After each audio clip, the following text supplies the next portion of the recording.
The Black Archive. July 16, 1941.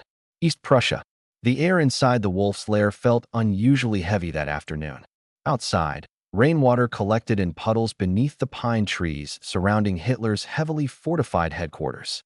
Military couriers moved between concrete bunkers carrying maps, reports, and casualty figures from the largest invasion in human history. Far to the east, millions of German soldiers were pushing deeper into Soviet territory. Entire Soviet armies were collapsing. Cities were burning. Thousands of prisoners marched westward every day. To many observers, victory seemed inevitable. The Third Reich appeared unstoppable, and Adolf Hitler appeared unstoppable with it. By the summer of 1941, much of Europe had already fallen under German control. Poland had been crushed in weeks. Denmark surrendered almost immediately. Norway was occupied after a daring combined operation involving the German Army, Navy, and Air Force. Then came France, one of the most powerful military nations on Earth. Its army was larger. Its tanks were numerous. Its defensive fortifications stretched across vast distances. Yet within 6 weeks, France collapsed. The world watched in disbelief. Newspapers called it a military revolution. Supporters called Hitler a genius. Propaganda portrayed him as the greatest strategist of the modern age. Many Germans believed it. Many foreigners believed it. Even some of his enemies believed it. But behind the victories, another story was unfolding. A story hidden beneath the celebrations. A story involving generals, planners, and professional soldiers whose names rarely appeared in newspaper headlines. The invasion of Poland had not been designed by Hitler alone. The campaign against France had not emerged from his imagination. Many of Germany's most spectacular victories were shaped by experienced officers who had spent decades studying warfare. Men like Heinz Guderian, Erich von Manstein, Franz Halder, professional soldiers whose understanding of modern combat often exceeded Hitler's own. While propaganda credited one man, military reality was considerably more complicated. And that reality would soon collide with Hitler's growing confidence. Success can be dangerous, especially when it convinces a leader that he can no longer be wrong. As Germany conquered one country after another, Hitler's faith in his own judgment expanded.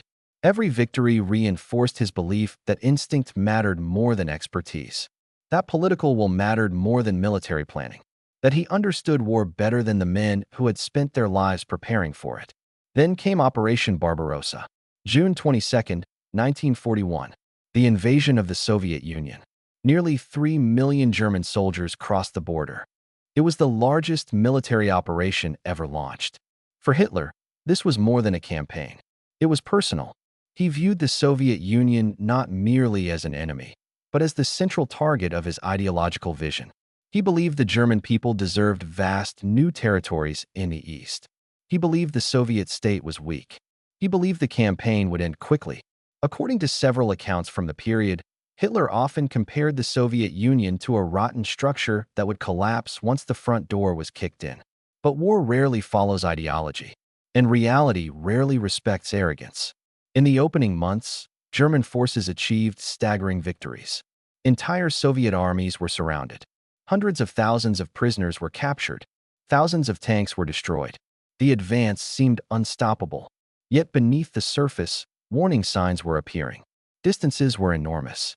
Supply lines stretched across hundreds of miles. Roads turned into mud. Vehicles broke down. Fuel became increasingly difficult to deliver. Experienced commanders began expressing concerns. Many believed Moscow should become the primary objective before winter arrived. The Soviet capital represented more than a city. It was a transportation hub, a communication center, a political symbol. Its capture could potentially destabilize the entire Soviet war effort. But Hitler disagreed. Instead of concentrating all available strength against Moscow, he redirected forces toward other objectives. Generals protested.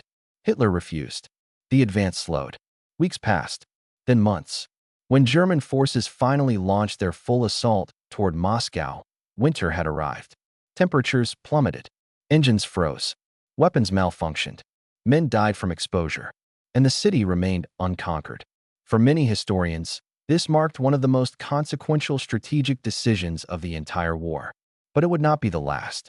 The following year brought another gamble, another decision driven by ambition, another refusal to listen. This time the target was Stalingrad. Hitler wanted two objectives simultaneously: the oil fields of the Caucasus and the city bearing Stalin's name. His forces were divided. Resources were divided. Attention was divided. What followed became one of the greatest military disasters in history. The German Sixth Army entered Stalingrad, street by street, building by building, room by room. The battle consumed men at a horrifying rate. Then the Soviet counteroffensive arrived. The encirclement closed. Winter returned, and more than 250,000 Axis soldiers found themselves trapped. Many commanders requested permission to withdraw before it was too late. Hitler refused. Again, the result was catastrophe. The Sixth Army ceased to exist. Thousands died. Thousands more entered captivity. Germany would never fully recover from the loss. By 1943, the pattern had become increasingly clear. Experienced officers proposed flexibility.